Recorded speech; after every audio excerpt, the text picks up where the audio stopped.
From Pacifica, this is Democracy Now! The most challenging situation we had to face was the complete and utter secrecy of the U.S. authorities.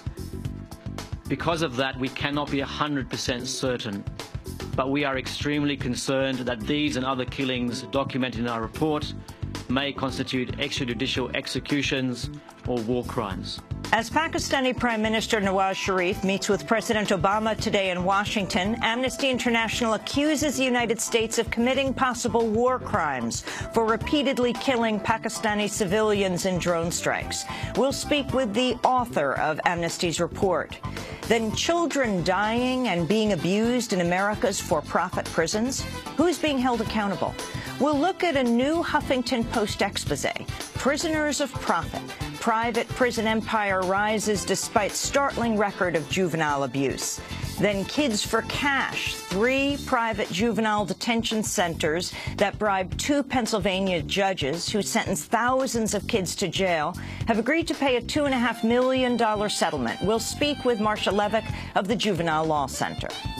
The Cash for Kids deal really was about monies being paid by the developer who built the original facility and then added on another facility, one in Luzerne County and one in western Pennsylvania, as well as monies that were provided by the former co-owner of the facility to Judge Chivarella and Judge Conahan. All that and more coming up. Welcome to Democracy Now!, democracynow.org, The War and Peace Report. I'm Amy Goodman.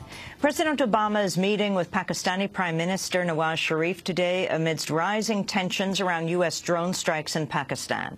The meeting comes as Amnesty International has released a major new report on how U.S. drone strikes kill civilians in Pakistan, where it says some drone killings may amount to war crimes. In a separate report, Human Rights Watch criticized U.S. drone strikes in Yemen that have killed civilians. On the eve of his meeting with President Obama, Prime Minister Sharif said the drone strikes violate international law and Pakistan's territorial integrity. The use of drones is not only a continued violation of our territorial integrity, but also detrimental to our resolve and efforts at eliminating terrorism from our country. This issue has become a major irritant in our bilateral relationship as well. I would therefore stress the need for an end to drone attacks. We'll have more on Amnesty International's drone report after headlines. Secretary of State John Kerry met with foreign counterparts in London Tuesday ahead of a planned Syria peace conference next month in Geneva. Syria's main political opposition has yet to agree on whether it plans to attend. Speaking to reporters, Kerry renewed calls for a negotiated solution to the Syrian conflict. The people who suffer the most are the Syrian people themselves, who are being driven from their homes and killed in the most wanton violence, and who are having an increasingly profound impact on surrounding countries that are seeing their lives affected as a consequence of the outflow of refugees. This war will not come to an end on the battlefield, I believe, and I think most people believe. It will come to an end through a negotiated settlement. Meanwhile, in Syria, the head of the UN team tasked with destroying Syria's chemical weapons stockpile says the mission is continuing on schedule. Sigrid Kaag of the UN OPCW spoke to reporters in Damascus. We've had very good meetings with the Syrian government at most senior level. There is continued strong cooperation, which the Secretary General and the Director General of OPCW have also confirmed in recent statements. And we build on this because we have one shared goal, which is elimination of the program, which is of benefit to all, and particularly the Syrian people. A wave of suicide and gun attacks in Iraq's Anbar province has killed around 25 state forces and 3 civilians. Escalating violence in Iraq has killed more than 520 people this month and more than 5,200 since January. In Australia, thousands of people have been ordered to leave their homes outside Sydney amidst the area's worst bushfires in decades. More than 200 homes have been destroyed in New South Wales state since last week, and today's conditions are expected to reach their worst to date. Speaking to CNN this week, the UN's top climate official, Christiana Figueres, said heat waves causing bushfires are linked to global warming. Now, the WMO, the World Meteorological Organization, has not established the direct link between this wildfire and climate change yet. But what is absolutely clear is the science is telling us that there are increasing heat waves in Asia, Europe, and Australia, that these will continue, that they will continue in their intensity and in their frequency. In response, Australia's new Prime Minister, Tony Abbott, dismissed Figueres' comments, saying, quote, "Fire is part of the Australian experience. These fires are certainly not a function of climate change. They are just a function of life." Mexico says it's won a pledge from President Obama to investigate the NSA's apparent spying on its government. Leaks from Edward Snowden, reported by Der Spiegel, suggest the NSA hacked the email accounts of then-President Felipe Calderón in 2010 and of current Mexican President Enrique Peña Nieto before he was elected. On Tuesday, Mexican Secretary of Foreign Affairs José Antonio Meade said Obama has promised an investigation and has assured Peña Nieto he didn't authorize the spying. The White House has acknowledged two key components of the new health care insurance exchanges will take longer to repair than previously disclosed. On Tuesday, a senior official said the administration is not sure when low-income Americans will be able to enroll in Medicaid online. The White House also acknowledged that online enrollment for Spanish speakers is still inactive. Amidst growing criticism of glitches in the health exchange rollout, the White House said Tuesday it would bring in Jeffrey Zients, a former acting director of the Office of Management and Budget, to oversee the process.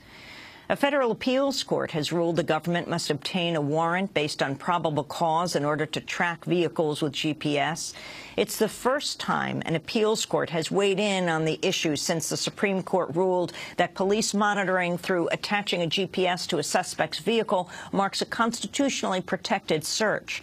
In a statement, the ACLU said the decision, quote, ensures that the police cannot use powerful tracking technology without court supervision and a good reason to believe it will turn up evidence of wrongdoing. A new survey of executive pay shows that for the first time ever, the nation's 10 highest-paid CEOs earned over $100 million each last year. The highest paid was Facebook's Mark Zuckerberg, who earned over $2.2 billion. An expert panel's warning regulators and agricultural producers have failed to slow the use of antibiotics in livestock.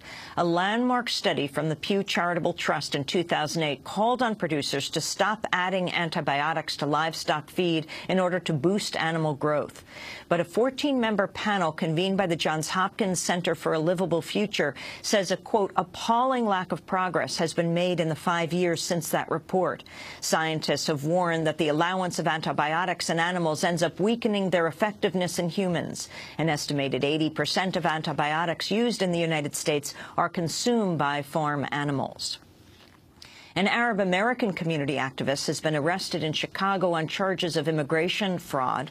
Rasmia Odeh is accused of concealing her detention in an Israeli prison 40 years ago on bombing charges. Odeh works as an associate director at the Arab American Action Network, a Chicago area group that works on behalf of new immigrants and campaigns against anti-Arab discrimination.